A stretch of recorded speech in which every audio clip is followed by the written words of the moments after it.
একটা ভোটের কম বেশিতে হার জিত হয়। আর যতুলে আমরা ভোটার এটিরা পাড়া হসি আরো জ্ঞাতি গোষ্ঠীর শাখাই সদর এগুলার সমীক্ষা করিয়া আরো যদি এসআইআর কোনা হয়, আমরা এসআইআর পক্ষে। যদি এসআইআর হয়, নির্বাচন কমিশনটা হাঁটুস, তোমরা জোর করিয়া যদি কাম বাধা দেয় নির্দ্বিধায় তোমরা এসআইআর করো, আমার তরফ থেকে কোনো বাধা নাই। তাহলে উপরে ভোট হয়ে যাবে, আমার শক্তি আরো বৃদ্ধি ঘটিবে। বুঝেছেন? আমার ভূমিপুত্র মানুষের কোনো ভয়ের কারণ নাই। এসআইআর হলে বিপদ দেখিবেন, আমাক কবেন বিপদ সালতে নেব।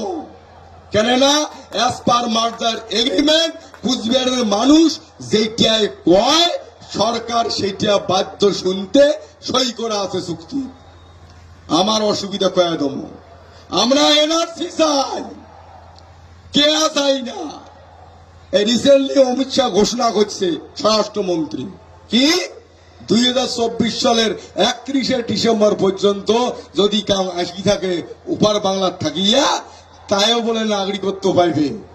আমার পরিষ্কার বক্তব্য, তুই কার নাগরিকত্ব দেশ কি দেশ অতি গুণা দে, তোর ভারতবর্ষের গোটায় ভারতবর্ষের মাটিতে গ্রেটার কুচবিহার এরিয়া তোর কেয়া বা তোর 31শে ডিসেম্বরের আইন চলিবে নয়।